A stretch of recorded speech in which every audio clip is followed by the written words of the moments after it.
Good evening. Welcome to American Unfiltered, the show where we cut through the noise, the spin, the talking points, and the political theater. And we get straight to the truth. Today we're dealing with one of the most explosive, historic, and controversial decisions in modern American history. United States Supreme Court has struck down birthright citizenship. This is just a legal decision. This isn't just a political moment. This is a cultural earthquake. For over 150 years, birthright citizenship has been a part of the American identity. Now the foundation has shifted, and millions of people are asking, what does this mean? Who does this affect? What happens next? And why not?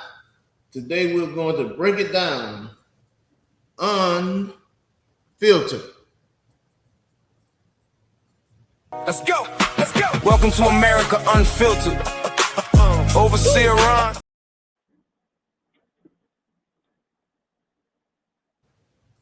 All right. I'm your host, Overseer Ron, my co-host, Mr. X, all the way from Dallas, Texas. Good evening. Good evening. How are you doing on tonight? Doing well. Oh, Little warm outside, but it's not bad. I'm in my patio as usual. Nice. okay. Not good. Well, you out on the patio, I'm in the cool. Okay. All right. Let's get right to it. We're talking about birthright citizenship, and specifically the Supreme Court case United States versus Wong Kim Ark. And that was decided in what? 1898. The case established that anyone born on U.S. soil, with very few exceptions, is a United States citizen, regardless of their parents' immigration status. Now, we saw your president, the president of the United States, one of the first executive orders that he signed was to get rid of birthright citizenship. And he lost the case in the United States Supreme Court. Okay, was the court right or were they wrong for upholding birthright citizenship?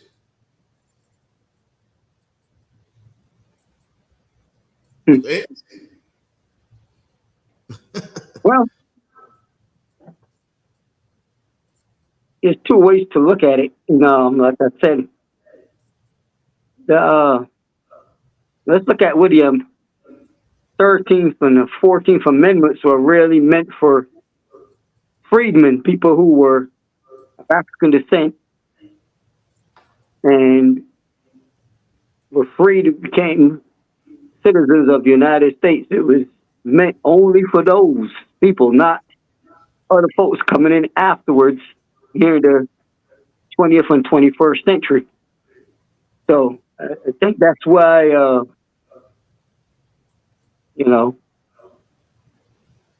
that type of decision is such a touchy subject.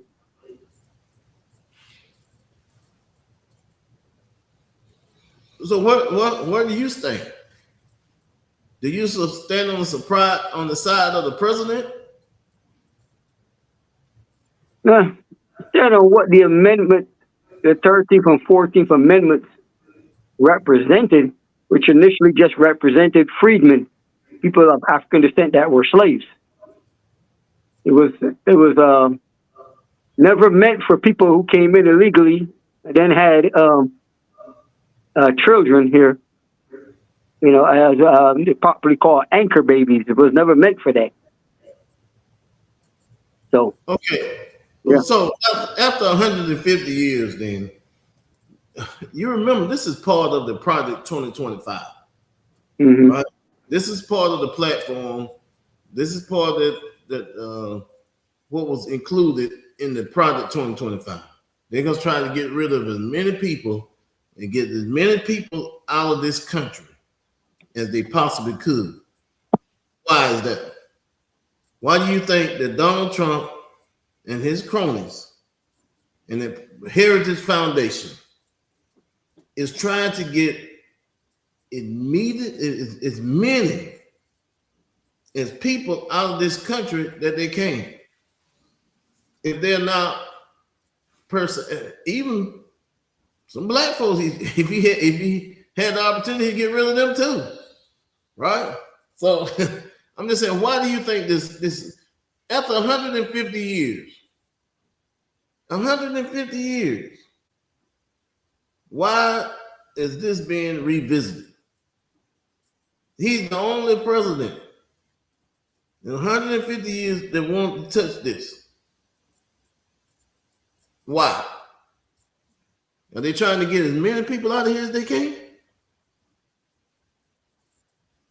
Um,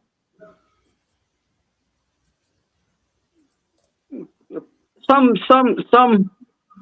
there's some arenas of thought. It's a desire by some to, I don't know if we want to say return, because return the country to what it was, it was never a country that was all of European descent. That was never a fact. Always indigenous people, first of all. Then when the Europeans came and encountered them, I guess they were trying to subjugate them to a point, or eradicate them in some cases, where it would be an all European nation. But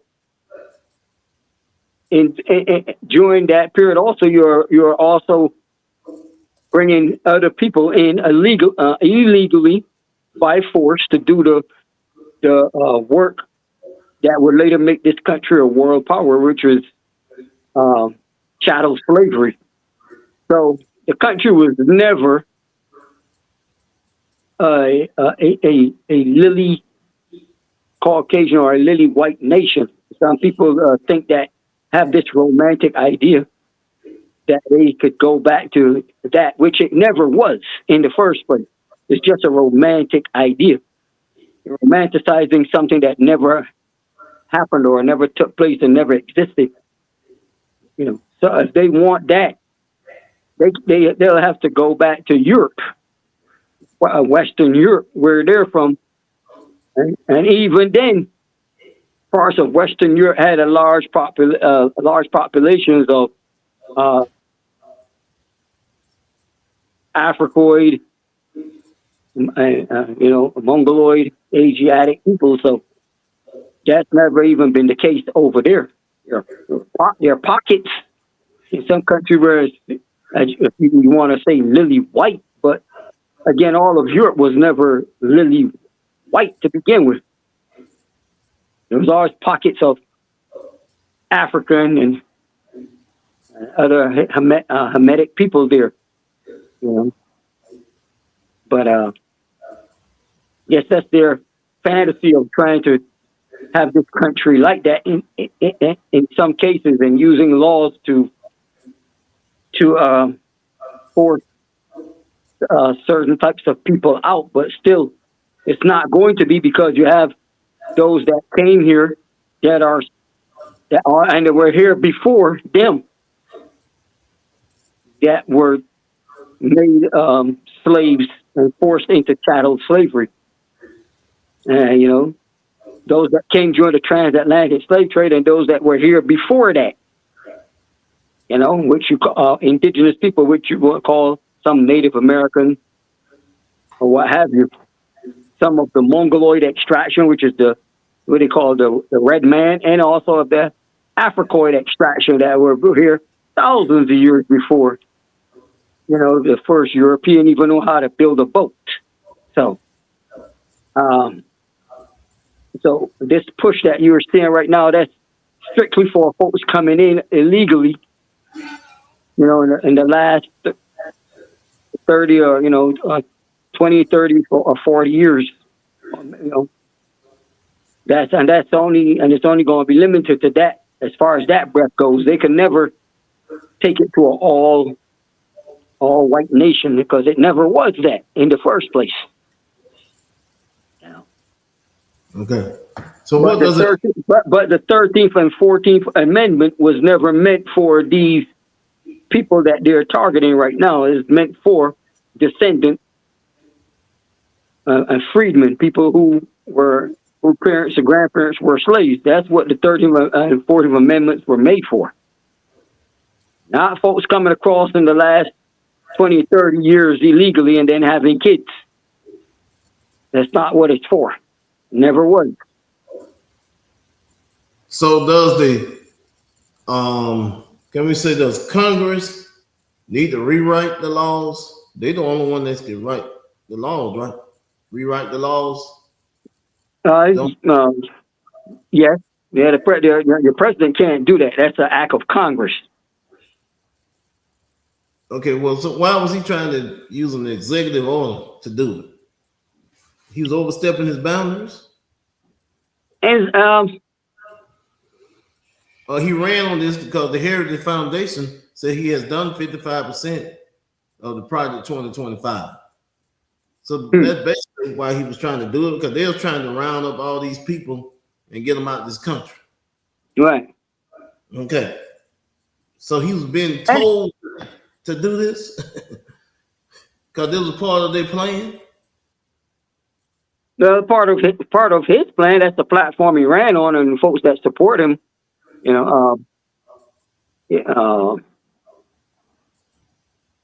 said what he was going to do, and he's doing it. The Project 2025. That was part of it, Yeah, that was part of it. But we just and this is the funny thing. Members from some of these communities where they're seeing their relatives rounded up and deported and whatnot, knowing what he said, they still voted for him. Even those that amongst them that are citizens, because they're not going to be affected, but they know that they're members of their communities that are here illegally, and they still did it. I think what you have here is folks coming here and assuming once they become legal that they could use that status to shoebox in members of their community who are not legal, and with the hope that when the president did what he did, it would affect other people. A lot of people actually thought that this immigration stuff actually could affect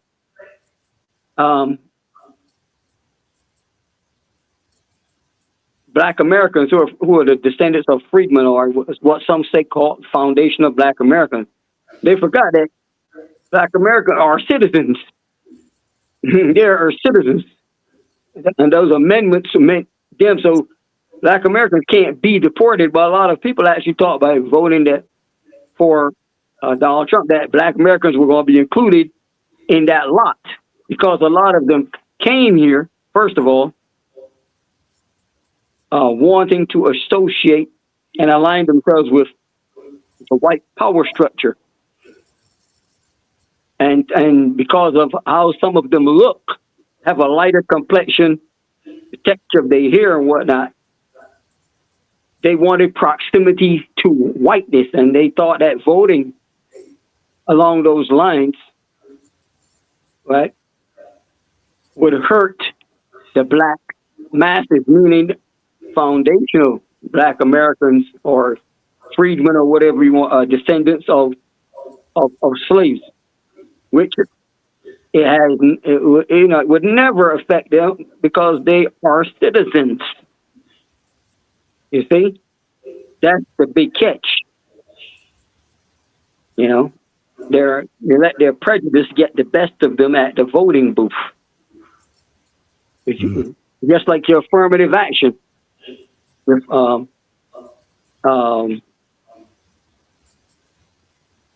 going to colleges, certain Ivy League schools and stuff. You know, it was the Mongoloid Asian community that voted against that, thinking that it would hurt again Black Americans. When really and truly, it really never benefited Black Americans. Black Americans mostly were going to college on their merits. They didn't need affirmative action because affirmative action never really applied to them in large numbers. It was always applied to other groups. But just because, again, of prejudice, they thought that somehow Black Americans were taking all the slots and stuff, which was never the case. And now once it was passed and that affirmative action was struck down, now look who's crying, the very same Mongoloid Asians. Now their admission numbers have dropped, and they're mad. Well, you did that to yourself. Thought it was going to hurt Black Americans. Black Americans have an alternative to these Ivy League schools that you so badly want to get into. You forget Black Americans have historically Black universities and colleges. They don't need to go to a Dartmouth or a Yale, or a Harvard, or they don't.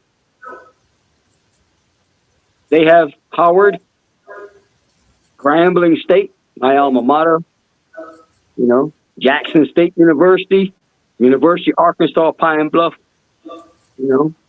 Morehouse, Florida A&M, Alabama A&M. They have over 100 historically Black universities and colleges. Prairie View, Southern. We don't need to. We never fought for that. We fought to have our own, but other groups, they fought to associate with and have a proximity to whiteness. So now it's affecting them. Okay? They don't want to hear that, but that's what it is. Now they're crying because their admission numbers have dropped. Numbers for numbers for Black Americans has pretty much stayed the same. And admissions. Okay. So the country is already divided, and I think this decision here, it pours gasoline on the fire. Okay, already divided. They don't want certain people here. We see that, and I know we're a nation of laws, and we still have to go by the law. But I'm surprised, to be honest with you, I'm surprised that the Supreme Court, Roberts and one other one, voted with the liberal judges. I was surprised. I thought it would be struck down. So I was surprised, I'll be honest. But America's already divided, our country is already divided. I think this is pouring gasoline on the fire, right? So let's be honest. I mean, ask the question: why did this decision is so explosive? Why is it's garnered so much attention? Because what do you think? It touches the core of immigration, right? Because what it's saying is if you are born on United States soil, you are automatically a United States citizen.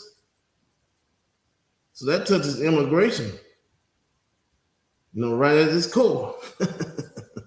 Yeah. Well, again, it meant it really it meant originally, yeah, born on this soil to parents who are also legal citizens.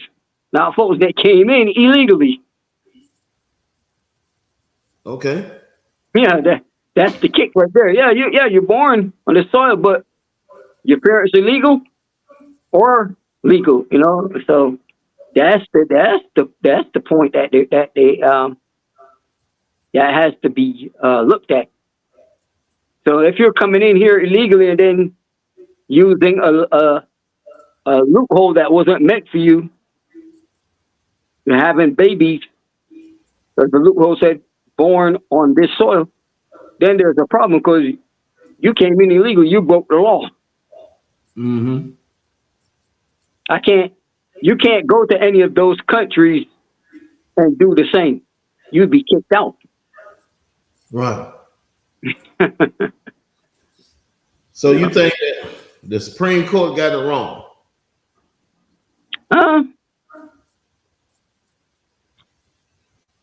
Not sure. I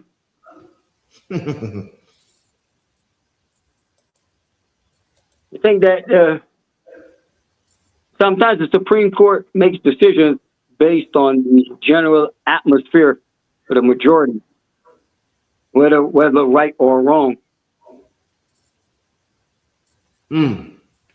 So another question then, based on the ruling, what happens to families with undocumented parents? Like I say, if you do it in their country, they're not interested in separating you and kicking you out. As a matter of fact, they'll kick everybody out. The one that was born on the soil and the parent who came in illegally, they're saying, okay, well, you don't think your parents came in illegally, but you're born here. There's an asterisk next to your birth. Your parents were illegal, so what's the gentleman name?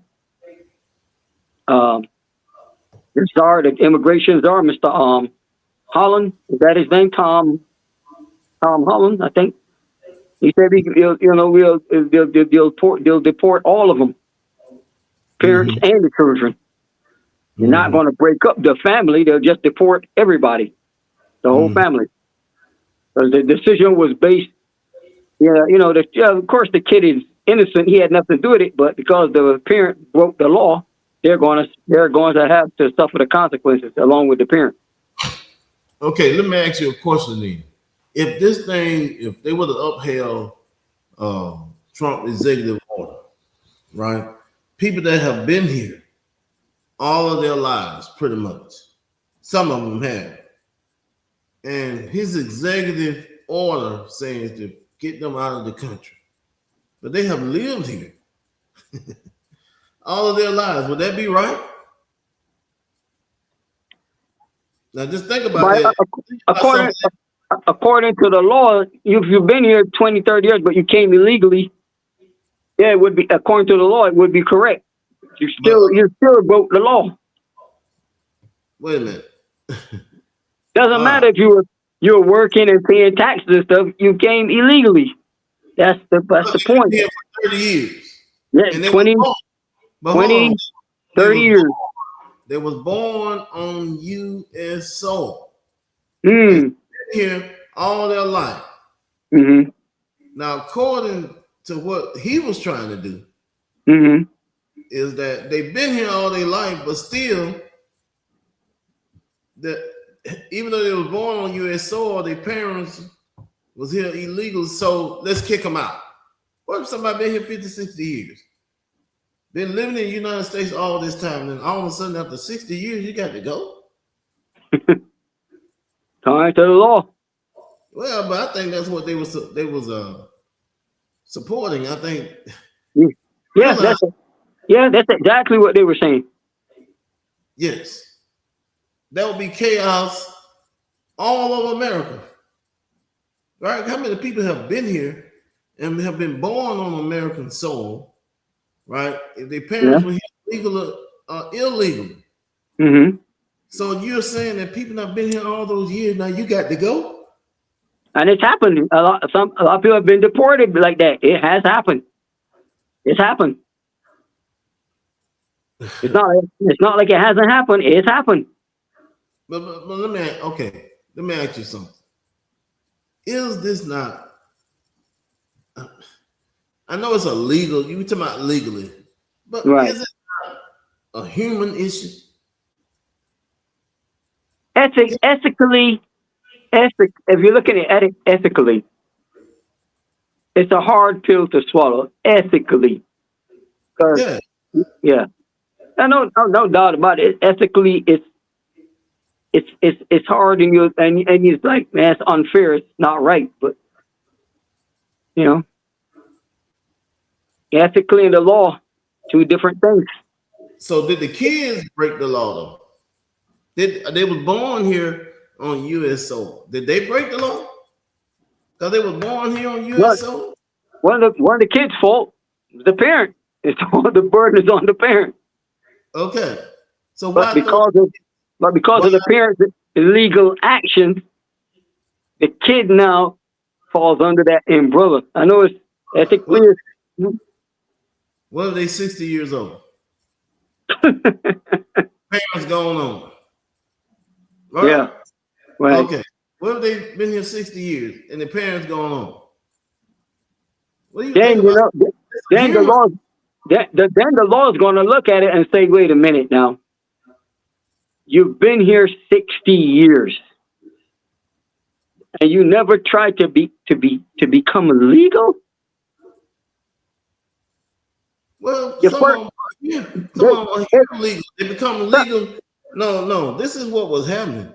Even though they become citizens, he still was trying to put them out the country. they were trying to become citizens. They weren't citizens yet. They were citizens. Oh, well, now see, okay, no, that's different. If you become a legalized citizen, well, Yes. that right there is wrong. Yeah, that's why they struck Okay, it. okay. Because you have cases where a guy came in Even illegally, right, but even though their parents they were right, born in the U.S. soil, right, they are legal residents of the United States of America, but they was trying to throw all those people out of the country.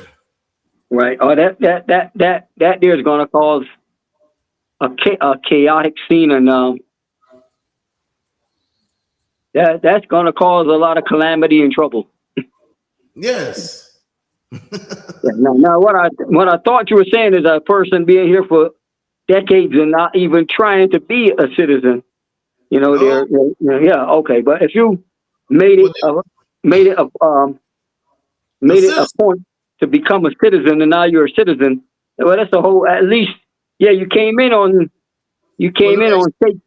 shaky ground, but you went through the process and made yourself a legal citizen.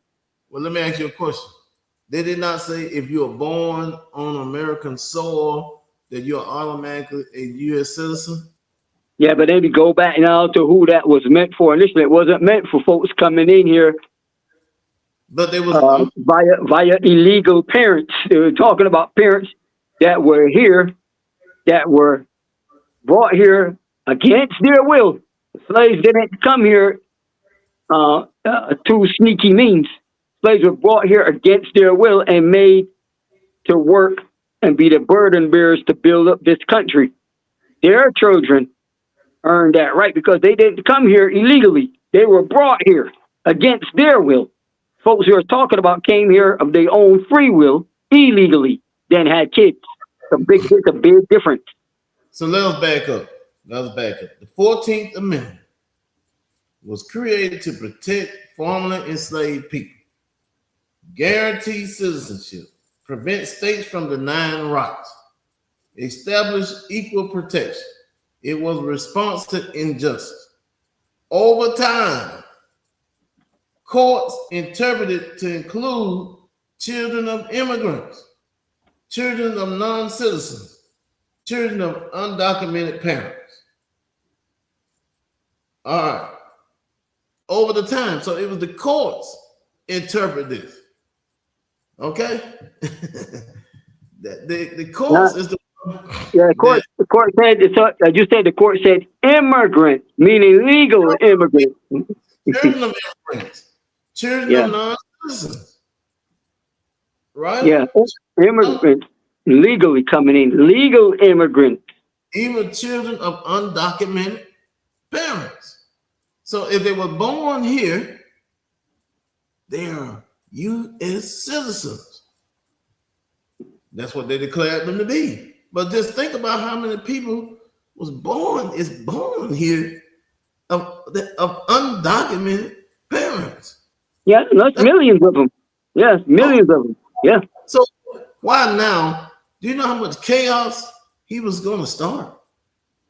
I think what they're is to try to deter any future attempts for people from doing that, because they're saying, okay, we got this big problem here. Let's stop it from happening continuously. Let's put a stop on that from happening in the future. We already got it. We already have what we have. That's a deterrent now. So no more of that. If you're here, count your blessings. That's what but for future, no. No, it was not about the future. Remember, he wanted to fund ICE and ICE is bigger than the FBI now, right? Why they increase ICE the funding so they can have more ICE agents, right? To do what? It's the same kind of stuff that they was going to do. Everybody. If you parents of undocumented workers, but you've been here for 60 years, they're going to round you up and put you out of this country. And that's when the court said no. Supreme Court majority said no, you can't do that. Yeah, because you got to look. This is it. You're looking at now. Person has been born. They have no clue about this country their parents came from. Yes. So that would be a big culture shock. There would be a fish out of water. So in that instance, you have to take that into consideration. That you're sending them back to a foreign environment they know nothing about. The only thing they know is right here in the United States. Right here, yeah. It was different now. If it was 3 or 4 years ago you came, of course, and you already know where you came from. That's different. But person that was here for 20, 30 years, he has no clue, about this country where his parents came from. But that's why I said it's a human issue. Yeah, I mean, it is a human issue. You can't deny that. Yes. Can't deny that. Legally, it's a human issue. That's not the way you treat human beings. Right? People have been here all this time. And you're saying round them up and ship them out. Only president that ever done that. Like I say, it's a human issue, but the very same countries where these folks are coming from, they do the same thing. Yeah, Believe it or not. Not like that. I don't have the numbers for what they're doing but they do it. They do it. The point is they do it. Well, I understand that. Yeah. But what we're saying is, these people have been here all this time, right?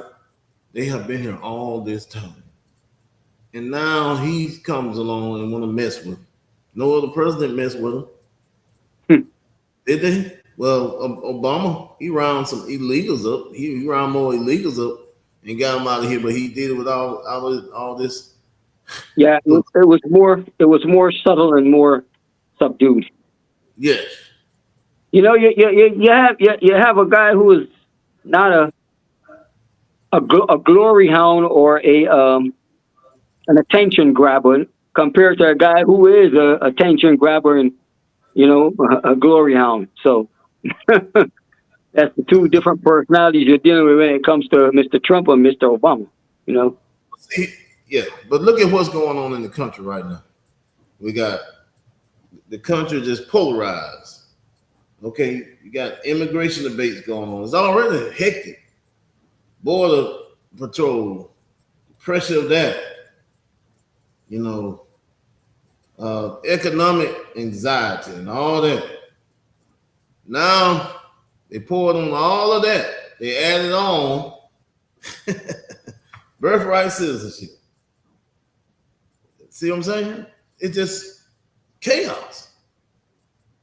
That's what's happening in the country. I think by the Supreme Court ruling, I think they cooled the temperature down a little bit in this country, because if they would have upheld that, you talking about chaos. You think these ICE agents now, you think it's chaos, them going to schools and taking these little kids and drawing guns, drawing down on them, and if you think that's hectic, they was gonna round up a lot of folks and they've been here all their life. And it just seems like with this administration, they like chaos. They don't like things to run smooth. They like chaos. Let's see how much mess we can stir up for 4 years. That's pretty much what it is. Yeah. See how, yeah. But you know, like I said, I just look at it. It's a human issue. I think they got it right. I think it was been too much of a problem. It been too hectic here in this country. If they would have upheld President Donald Trump executive order, it would have really, caused a lot of problems. But this decision that they made affects lives. When he signed for one of the first orders he signed, if it wasn't the first order, executive order, when he took office this time. And he did that for what? Number one, because the Heritage Foundation, they pretty much tell him what to do. All right. They helped got him elected. And this is what Project 2025, he was denying it, but he was all in it. And this is what the plan was. They're gonna round up people and ship them out of here. They're just gonna make sure that they stayed in the majority. That's what it was about. So we just in a bad place in this country. Okay. So what happens now? Mr. X, what happens now? So existing citizens may not lose citizenship. Okay. New birth may face new rules. Children born after the ruling may need parental citizenship, legal residency, documentation, and new process. Congress may create new laws. You think they are? I mean, they probably will have to or amend some, because obviously times have changed, and as time goes on, certain laws don't fit anymore or don't serve the purpose as they did in the past. So new probably laws will have to be drafted and whatnot. That's just the way it is. Things change. Society changes. What was once a norm, is now a thing of a bygone, maybe a thing of a bygone era. Things change. So do you think the states may adjust their policies? The state? Yeah, the states, yeah. Oh, it might. I mean, could it come down to? Yeah, it could come down to individual states, because certain individual states are affected more by this than others. Mm-hmm. But they can't override the federal government, though. They can't override the Supreme Court. The states cannot override. No, I know they probably could. Let's see, sue for a change or what have you. They have that right. They're gonna sue the Supreme Court. Could come down to that. I don't know if there's a precedent for that. They can't sue the Supreme Court. Or what you have is a appeal to the Supreme Court. You know, there's not a precedent for it, but it could happen. Oh no. In this environment, you never know. You'll see things that never happened before, or never were tried before. You know, you can't say that it'll never happen. You never know. Yeah. You know, you never know. Well, you think the ruling is going to cause more chaos? Or will? I think the ruling will cause folks on either side to fight harder, to either change it or maintain. Okay. Well, I think that the court decision, I think it's going to reshape immigration. I think it's going to reshape demographics. It's going to reshape politics. Reshape national. Yeah, it's going to reshape the politics. So, do you think it's over? No, it's not by a long shot. No. So, you think? Okay, the Republicans is in charge of the House and the Senate. So you think they're going to attack it from that angle? The Congress is going to rewrite some laws? More than likely, yes. Or do they have time? They have time. Well, they have time. Okay, we're in July.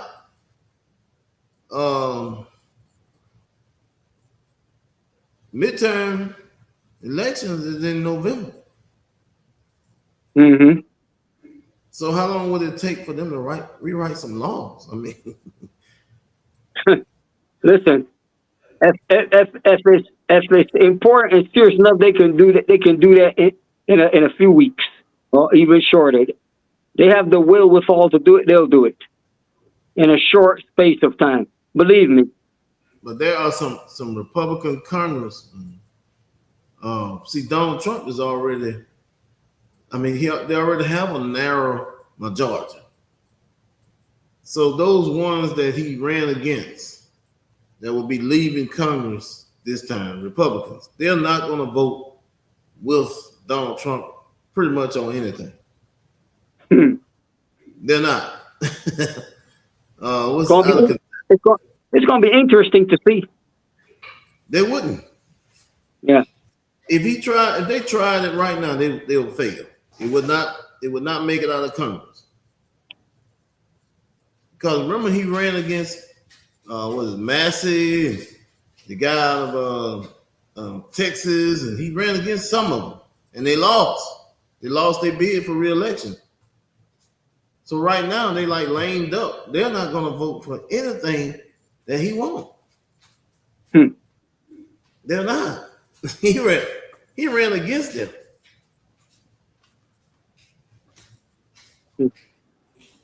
So where are we? We still in the middle of a bunch of what I call mess. And my thing is this: what is America becoming?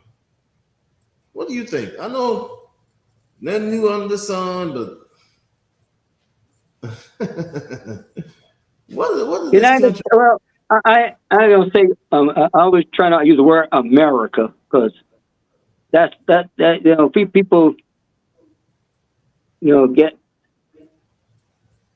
confused with saying America, and They always assume that just United States. I just say United States because America encapsulates all the other countries in the Americas, but we're just dealing with the United States.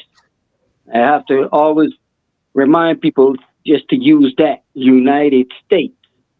Mm-hmm. Right?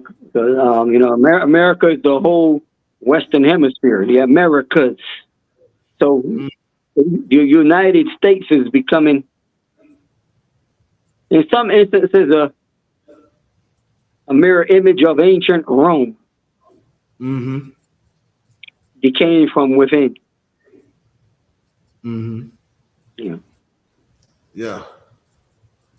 Didn't take Rome long to fall. Took it about 66 years.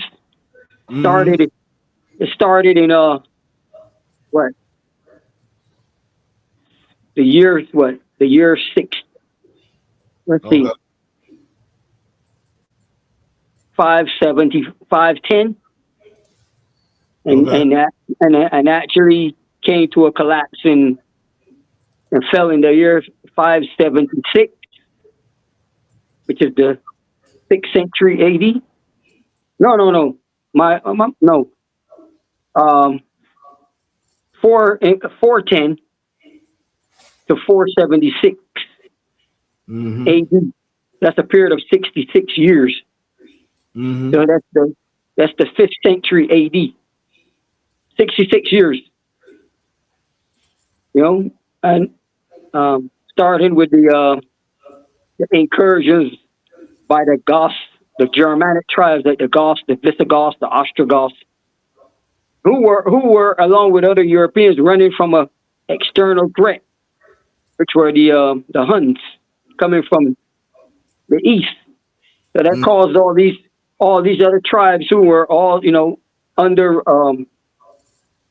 threat or subjugation by the Roman Empire to encroach on the actual Roman state itself, and that caused these large number of people running towards Big Daddy Rome from the Huns, and also they had their own beefs with Rome, caused the sacking of Rome and the fall of Rome.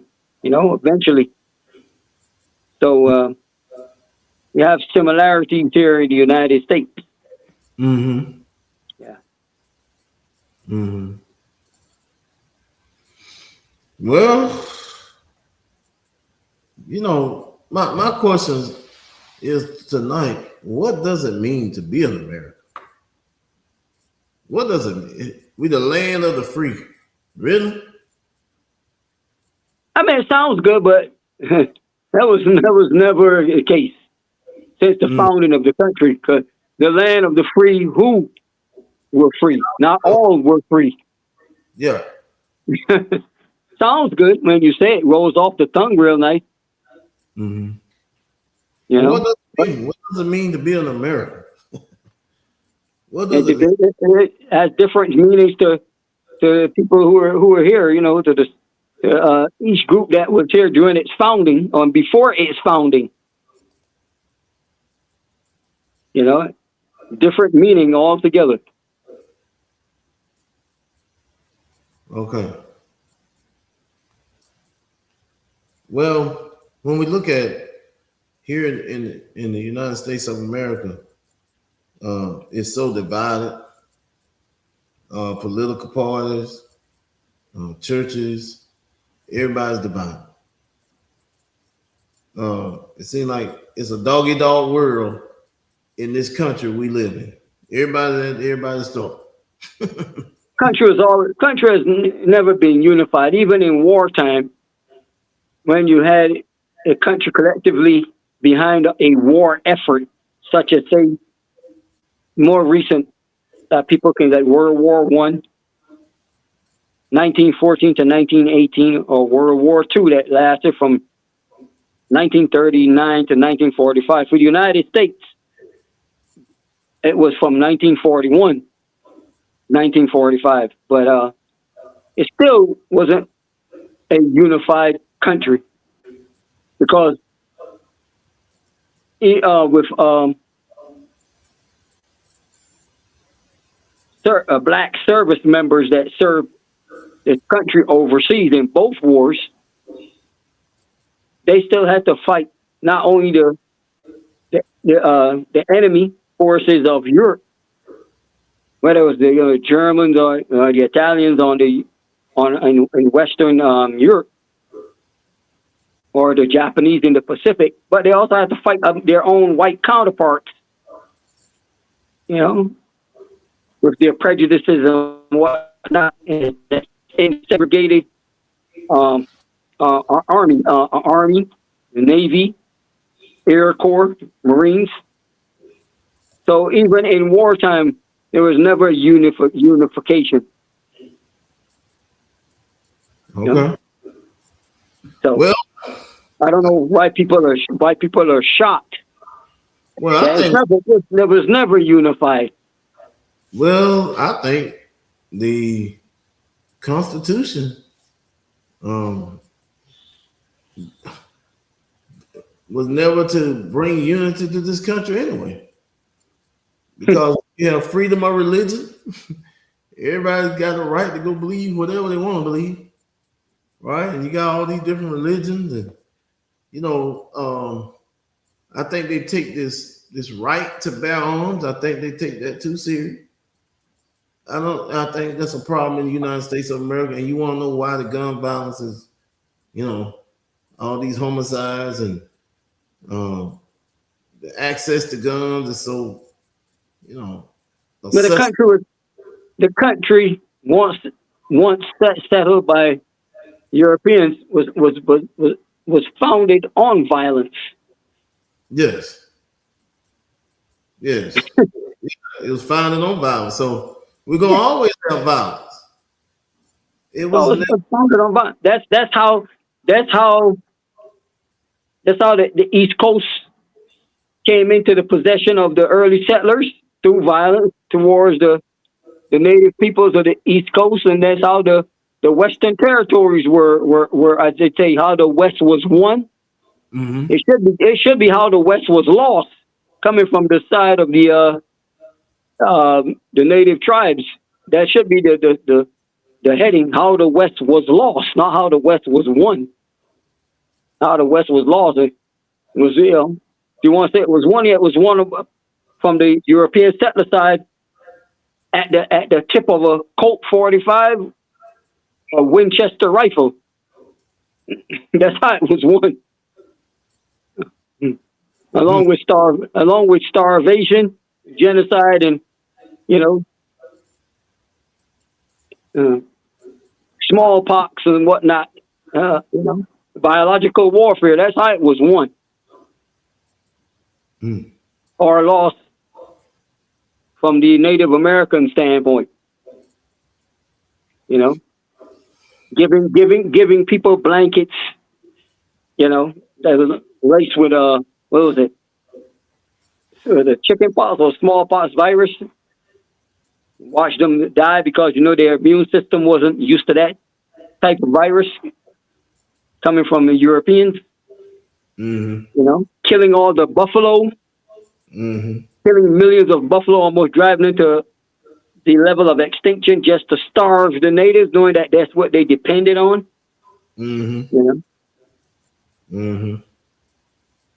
That's what you call a pure, unadulterated evil.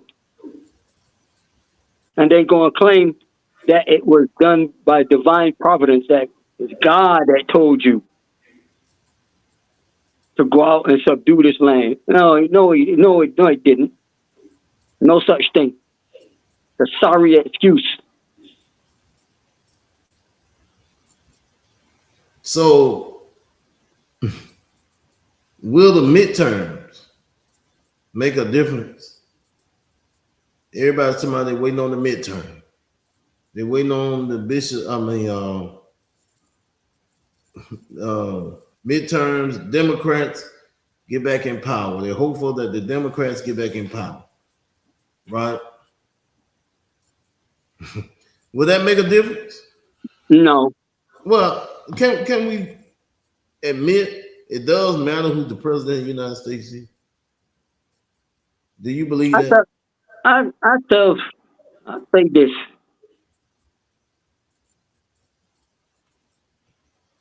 It's the masses at the grassroots levels who are going to make the difference. And it matters to you as far as voting is concerned, voting at the local and state levels. That's where your vote has the biggest effect on you. But at the presidential level, you know, So okay, so you don't think that that would and be simply because you have this thing called an electoral college, which is just the only country that has that. There so? are Do other you, large countries out there where it's one man, one vote when it comes to electing the leader of the whole country. do Here you they have this thing called electoral college, which is outdated and unnecessary. right? Do you think that a President Kamala Harris, we would be in Iraq right now? I Who mean, knows? Iran. Oh boy, that's a tough one. Who knows? Oh man, I come don't know. on. No way. But because the Democrats also have hawkish or hawkish ambitions. Okay, who? You're like What them? at the beginning of Obama's term, you could ask the same question: do you think that we'd be at war or have a military invasion of Libya? You would have said no. But under his administration, whether you're going there into Libya, the downfall of Gaddafi now Libya is a mess. Okay. So you can't say that Kamala Harris would have done something different. Well, you see, Obama did not attack Iran Yeah, but he attacked Libya. for what? You know, that's good. Great question. For what? How many lives were lost? Without a lot, and it's still after the aftermath today because now it's chaos there. It was stable at least when Gaddafi was there. He was no angel, but it was stable. Wait a minute now. You're going to destabilize the country. You know, there's no excuse for that, man. Let me find out, sir. When Obama attacked Libya, he had a reason to. Yeah, that's always a reason. It's always but is it a good reason or the right reason? Let me find it. I can't remember. Let me find. You know, with the State Department and they so-called sources, they can make up any type of reason to go into a country. What are they going to Iraq? Because what? Weapons of mass destruction. That's the Republicans.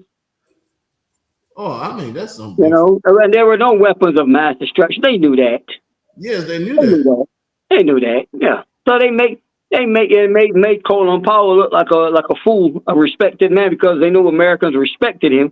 They used him as their voice piece to make the case. Yes. You know, and that you know. But hold on. Basically, they say we don't care if it's right or wrong as long as it's our truth, not their truth. If it's our truth. Listen to this. Mr. X. In 2011, Barack Obama authorized U.S. military participation in a NATO-led intervention in Libya during the country's civil war against longtime leader Gaddafi. Mm-hmm. The Obama administration gave several reasons for the intervention: to prevent a humanitarian catastrophe. Gaddafi's forces were advancing toward the rebel-held city of Benghazi after he threatened to show no mercy to opponents. The administration argued that thousands of civilians could be killed if no action was taken. To enforce a UN resolution, the invention followed United Nations Security Council Resolution 1973, which authorized member states to take all necessary measures to protect civilians, including enforcing a no-fly zone. The operation also had support from several European allies and the Arab League. You look at Obama, in Libya and Trump in Iran, he has no allies. Right. They didn't even know he was going to attack Iran. He just did it. Right. That's different. Look at his reasoning. But the United States was not alone. Right. Look at his reasoning for doing it. Right. Okay. But no, but regardless, though, was there really a humanitarian crisis in Libya, as they say? Yes. Was it really like that? You know, they've lied about stuff like that before. Both administrations, both parties. Yeah, yes, it was. You know? Guess what? It was no deployment of U.S. ground troops. No. Okay, that's different. Well, there's no deployment of U.S. ground troops in Iran, but it's still the same. You started a war They are based, there. based on information you said is true, and look who backed you. Your little brothers in Europe, and your lackeys in the Arab League. Yeah, you buy their oil, you're making them rich. The Arab League, of course, they're going to side with you. And your European brothers, needless to say, NATO is the United States. But understand. But we're looking at two different presidents, how they handle certain situations. Netanyahu have been trying to get all the presidents to bomb Iran. The only one that would do it is Trump. Yeah. Why? See, Paid. there's also something called looking at the strength of your enemy and taking it into account, which Trump didn't do. Barack already knew the strength and capability of Iran. He would never do that. You know, that's just a lost cause. That's why they wouldn't do it. Right. He tried to get Biden to do it. Biden wouldn't do it. Yeah. George W. wouldn't do it. Obama wouldn't do it. The only somebody that will come along and do it is Trump. Yeah. See, you're waiting on a real arrogant, narrow-minded, blowhard who's looking for glory and adulation. Yeah, I'm the war president. You know, I did this. You know, not looking at, you know, Iran is a totally different beast to Libya. Animal. Iran is an animal. Yeah. They got but check this out. Check this out. Both administrations say the same thing about China and North Korea. You know what? They'll never do it because, again, totally different beasts and weapons arsenals. You can say this against this guy because you know that's an easy fight and you can bully him. But where there's the other country that there's human rights issues and whatnot and lack of respect for the citizenry, you know, you're not even going to attempt to even do something like that because you know the bloodshed that you would pay would be too high, and you know that these other nations can really reach out and touch you here on your home soil. They have the capability. Yes. So, you know, it's a hypocritical system. Yes. You know what? Another thing too, why NATO pulled back from this Donald Trump fiasco. Why? They realized that Iran has a missile system that can reach their cities. Of course. Yeah, see? Yeah, Libya didn't have that. Iran has missile systems that can reach Western Europe. They have weapons underground in the water. Of course. That you can't blow the water up. So, like I say, the hypocritical system. It's just like the world court that they have at the Hague. And where is it? Where's the Hague? Is that in Brussels, in Belgium? Belgium. Yeah. They've only tried non-white brought charges against non-white presidents and prime ministers. They have never tried your European head of state for war crimes. Mm-hmm. which they should have, like in the case of Tony Blair of Great Britain. Mm-hmm. They've never done that. Right. So that's why now a lot of the countries that are not aligned with the NATO or the what they call the non-aligned movement, they don't even recognize the word, or it's a hypocritical system. Yes. Hypocritical court. I think that I'm going to make sure that The Hague is it in the Netherlands or is it in Belgium? Not too sure, but in any case, there's nothing but a kangaroo court. Yes. Yes. It just sad, Mr. X, the condition of this country. The common man is the one suffering. The wealthy people, the billionaires and the millionaires, and they're not suffering. Correct. It's the common people who are suffering, right? We have to pay more. The common people have to pay more, right? For all these wars, we're being affected the most.